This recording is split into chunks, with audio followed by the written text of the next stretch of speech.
should definitely be prosecuted for war crimes for what I've done to my dream citizens. Sleep paralysis.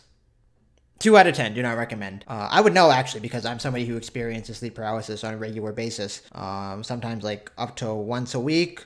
These days, like more like once every 2 weeks, but still, that's pretty often. I think like the average person experiences like a couple of times in their lifetime. And in fact, this occurs so often that I have a fairly good understanding of its phenomenology, at least as it occurs in myself. And I also understand its kind of relationship between other sleep phenomena such as astral projection and lucid dreaming, which all seem to relate to each other and even oftentimes co-occur. But to those of you who are unfamiliar with the phenomenon of sleep paralysis, I can tell you the story of the first time I experienced sleep paralysis. I was a little kid, and keep in mind, at this age, I also didn't know what sleep paralysis was. It's not like I read about it or anything, so I experienced it firsthand without actually knowing later on what it was. But at that age, I used to sleep next to my brother. And I remember one time waking up in the middle of the night, and then very quickly I began to panic because I realized that even though I was awake, I couldn't move my body. And my brother was sleeping right there, right next to me. So I tried, communicating with him, tried making a sound for him to hear, but nothing would come out. And this caused me to panic so much that I started screaming at the top of my lungs. But it was all completely mental because, again, nothing was happening. My body was not responding to this. And it's such a weird feeling. Screaming at the top of your lungs mentally, but again, nothing is occurring physically. It's such a bizarre thing to imagine right now, like you screaming at the top of your lungs because of something that's so terrifying, and yet nothing's happening. It's utterly bizarre. And the fact that you can't move at all, it just makes it so scary. You feel so vulnerable because if something were to happen, if somebody came into the room and you become hyper conscious of that possibility, there's nothing you can do. And it's even worse because you know that there's somebody in the room and yet you can't do anything about it. You're just paralyzed in this state. But after that experience, I only experienced sleep paralysis from moment to moment until a point where I began to experience them very often, at least a couple of times per week. Now, the initial terror that I felt when I was a kid obviously wasn't there, but it was nevertheless still horrifying to wake up in this state and then desperately try to move in order to get up. And every time this would happen, my procedure would be the same. It didn't necessarily work every single time, but I would just focus really, really hard on like moving one limb. Like, okay, I'm just going to focus really hard on moving a finger. That's it. And then if I could get that moving, then hopefully the rest of my body would start to wake up. Again, not always successfully. Sometimes I would just think that my arm is moving because, again, it's not like you can tell. It's not like you can move and check and see if your finger is moving properly. All it does is you can feel like it. And sometimes I'd feel like myself waking up, and then slowly I would just go back into sleep paralysis and my body would fall asleep again while my mind was conscious. Very frustrating, very exhausting actually. But again, every time I find myself in sleep paralysis, or I found myself in sleep paralysis, I would immediately try to get up and try to get my body moving. It was such an uncomfortable feeling to feel like you're not in control of your body, that you're just so desperately trying to get control back of your body. And oftentimes what would happen, and this would be super disorienting, is that I would get up. I would finally wake up out of sleep paralysis and get up, sit on my bed and think, oh, thank God that's over. And then I would go about my day. I would, at the time I was with my roommates, so I'd go say hi to them, I'd go brush my teeth, I'd go wash and, eat breakfast. And then it would suddenly occur to me that something is not right. As I was eating breakfast or as I was watching TV or something is definitely not right. And then I would realize that that whole thing was just a dream, that I was still stuck in my body on the bed. And that I hadn't actually gotten up. That whole thing was just a dream that I imagined after experiencing sleep paralysis. And then again, because I was conscious of this, I would realize that I was stuck in sleep paralysis again. And this whole thing could repeat itself multiple times. I remember it would happen 4 times where I would get up, go about my day, and then only for it to turn out that that whole thing was just a dream, and then find myself stuck in sleep paralysis again. Very disorienting. And of course, every time this happened, I would never get a proper sleep. I noticed that every time I wake up out of sleep paralysis, that I'm completely much more tired than normal. It's very exhausting. It's very cognitively exhausting. And so every time I woke up out of sleep paralysis, I never felt like I got a good sleep, even if I did. And the bizarre thing is that every time it happened, every time I would get up, I would swear that I actually did get up. Like, it would genuinely feel like I'd actually have gotten up, and then I'd been going about my day. And also the continuity of it was very, bizarre, because normally a dream, it's like you're jumping from event to event, so it feels very discontinuous. But one of these sleep paralysis dreams, like that I would experience right after sleep paralysis, it felt very continuous. Like I would move on from moment to moment in a very logical sequence, not like I would be jumping around, which made it even more disorienting when I'd find out that I was still sleeping. And again, I was completely convinced every time I woke up that I had actually woken up. And you can imagine how bizarre this would feel if this happened 3 or 4 times. You would start to begin to question whether reality is real, even when I'm normally awake. But I mean, the fact that these dreams felt so different made me sort of do some searching on the internet. And I found that some people are able to astral project, which is a phenomenon where a person purportedly seems to just get up and leave their body. And apparently this can co-occur with sleep paralysis. And so the next time I had sleep paralysis that I felt it coming on, I decided not to try and wake up, but to instead just kind of, wake up mentally, like just try to step outside of my body. And again, normally what happens when you try to move your body, nothing happens. And so it's a very weird feeling when you actually, when you're in sleep paralysis, feel like you're getting up out of your body. And this actually happened this time. I actually somehow was able to just, step outside of my body. At least that's what it felt like. And I found this so cool that I decided to go exploring. So I decided to go exploring my house. At the time I was sleeping in the basement.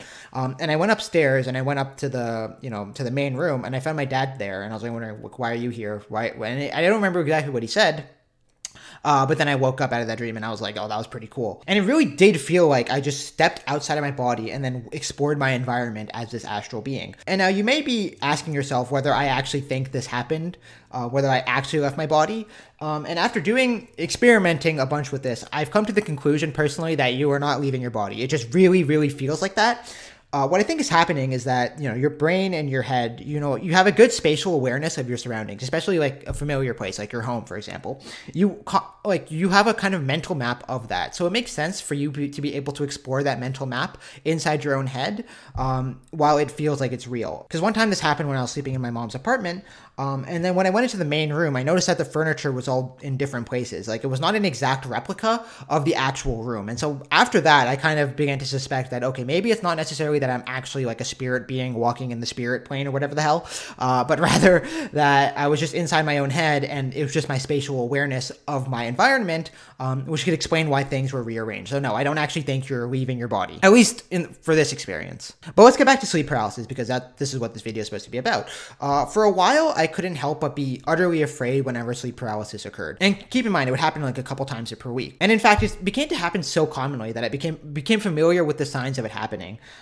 So normally what would happen is that I would wake up earlier than normal. I'm actually a very poor sleeper. I suffer from like pretty chronic insomnia.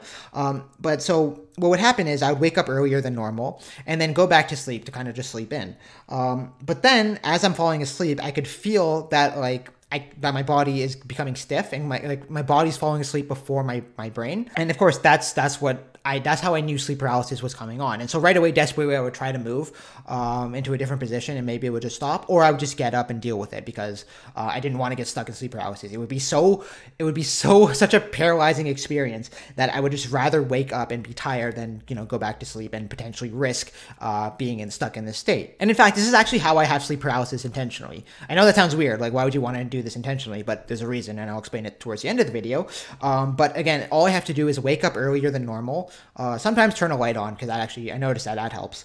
And then just go back to sleep. And then, this doesn't happen every single time, but very often I'll find myself in sleep paralysis, and then I can experiment with sleep paralysis. So even though I experienced sleep paralysis a lot, and it was quite distressing just not being able to move, I never experienced anything horrifying until I began to have these sleep paralysis episodes where, again, you'd find myself unable to move, but then I would also have this uncanny feeling that somebody had walked into the room.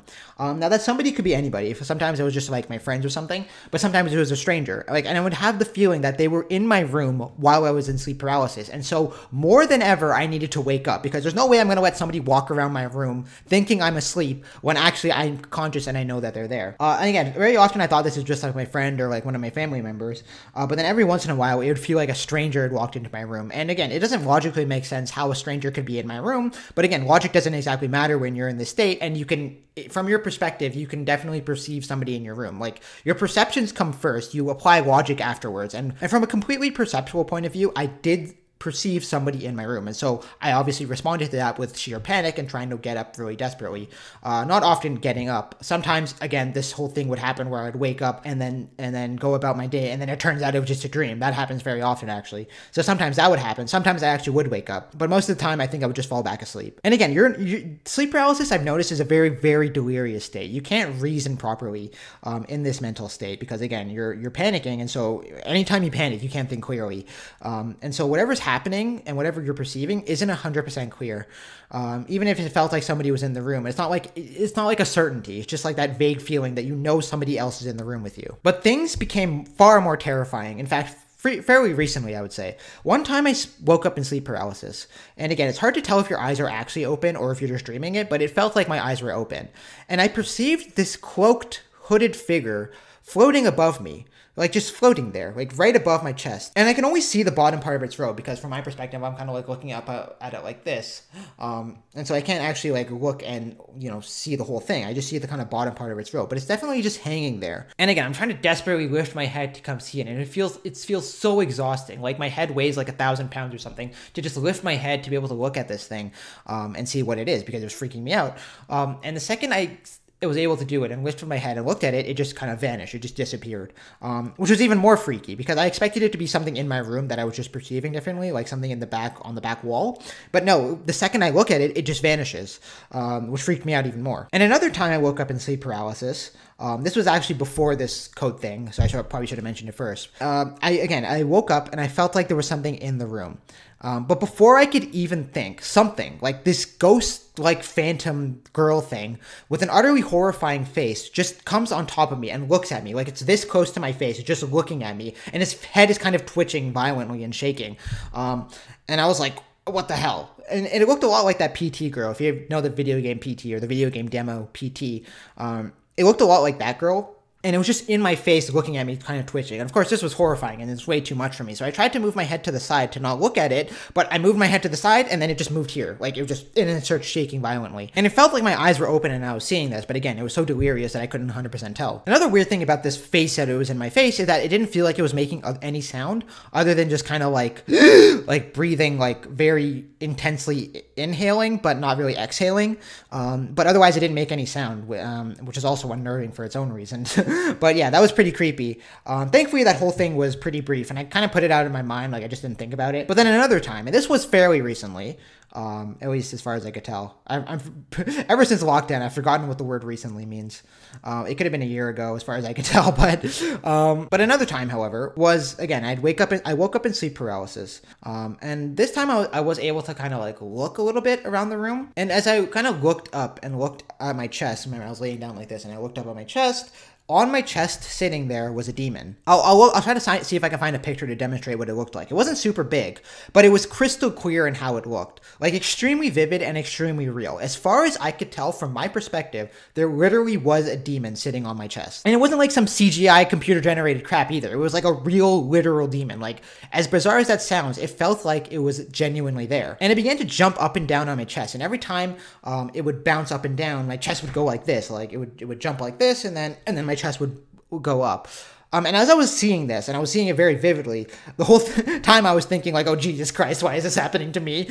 Like, it was truly terrifying on another level. Because again, it looked completely real. It wasn't like illusory. It wasn't dreamlike at all. It was like a real demon was just sitting there jumping on my chest. Now, you might be thinking or wondering whether I thought the demon was real. Now, firstly, you have to define what you mean by real.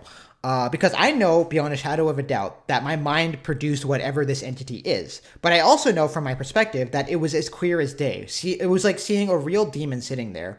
And that's what people don't often get about the reality of the psyche. They'll often say like something, well, while the demon wasn't real, it was just in your head. Like, no, the demon was in my head and it was also real. Like, these aren't separate things. And of course, you know, it depends on what you mean by real. Like, real in the sense of, like, I could touch it with my hands, like, it exists in the physical world. I don't know about that. but I know that I definitely perceived what I perceived. And if you think about it, everything is in your head, because right now this experience of this video is happening inside your head. It reflects things in the outside world, but fundamentally it's occurring inside your head. Your brain is processing what you're experiencing, and so it's replaying kind of what it experiences on the outside inside your head. So you could argue that everything takes place inside your head. Now, there are multiple perspectives on what this demon was or what it could represent. I'm not going to get super psychological about it, but you know, people have been encountering demon-like entities for a very long time. So it's clearly a manifestation of an archetypal part of the brain, and of course it could be utilized to get any number of messages across, or it could just be, I was in such a state that I experienced a demon and there's nothing more to it than that. But again, even this logical interpretation doesn't stop the fact that it's horrifying when you witness it, especially when it doesn't look fake at all. Now, I also mentioned earlier that lucid dreams are also connected to sleep paralysis in some vague way. And that would make sense because they're both dreamlike states where you're consciously aware of the experience. And I also experience lucid dreams very frequently.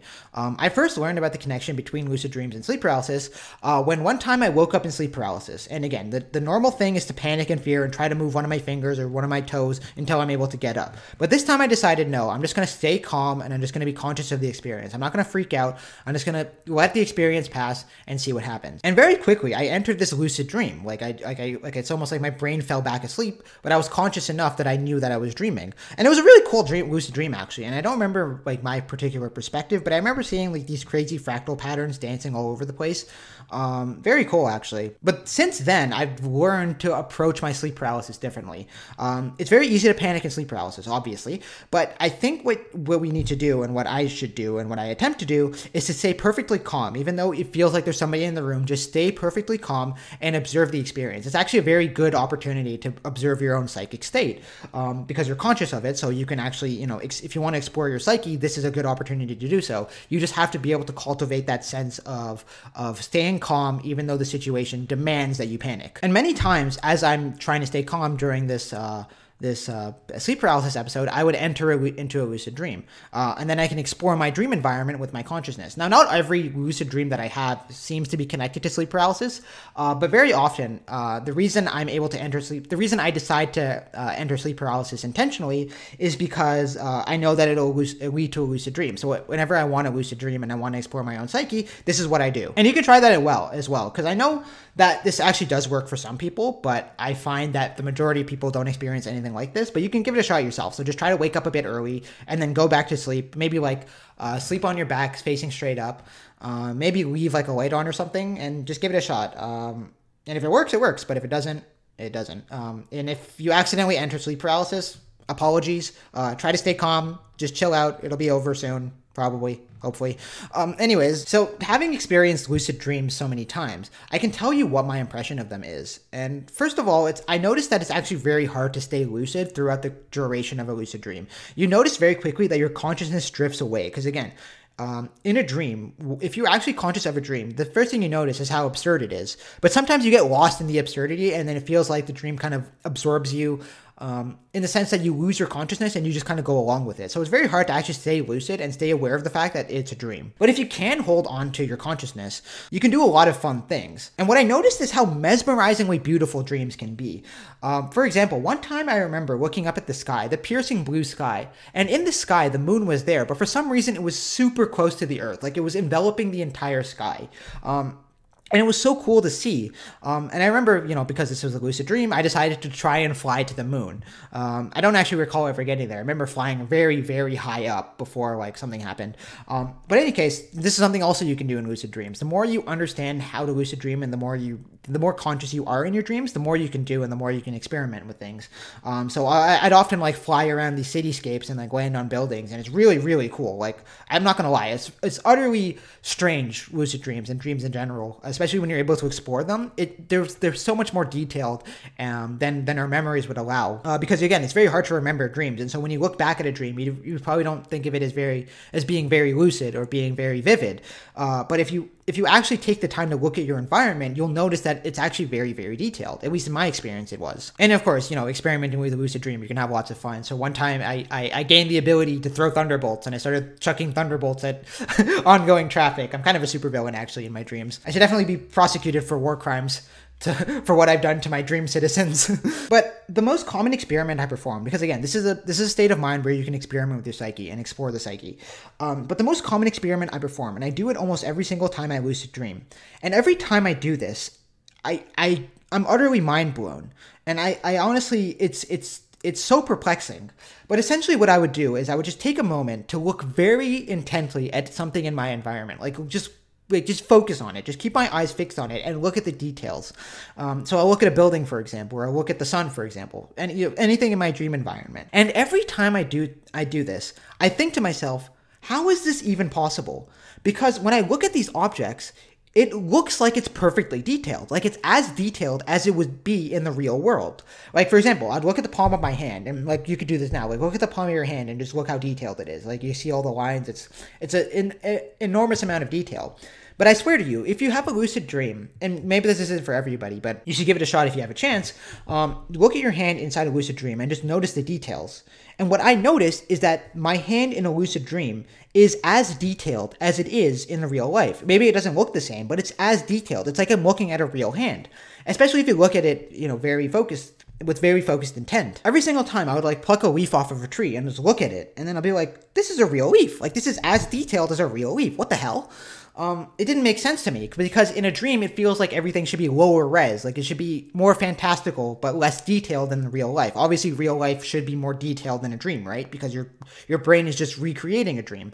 But no, it seems like if you have the ability to look very focusedly on an object, even like a big object, even a whole setting, you'll notice that it feels completely real. I've done this in full settings. Like I was just walking along some path in some forest, and I looked at the forest, and I was like, this is a real forest. Like it's as detailed and as complex as a real forest. It's completely mind-boggling. And the reason I keep finding this so hard to believe is that every time I have a regular dream and I think back on it, it's so foggy and like the details aren't there at all. And which is why it's so perplexing when you actually look at something and actually focus on something that it has as much detail as it does in the real world. Now, the implications of this are really perplexing and really confusing. What does it mean for the human mind if it's possible to recreate objects in perfect detail inside your own mind? It means that like in a dream, it seems like our ability to imagine is like amplified to a crazy extent. Because like try to imagine, for example, your palm again, like but close your eyes and imagine it. There's no way that your imagination of it is as detailed as the actual object, and yet in a dream it seems that it is.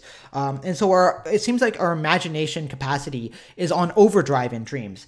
And another thing that this demonstrates, and this is probably the more logical explanation, is that our brains, well, think about it like this. When you perceive the world and look around you, all of this is happening inside your head. Your brain is taking information from the external environment and recreating your environment around you. And so in a sense, your brain is already recreating the world around you in perfect detail, at least as high detail as the brain can, given its architecture.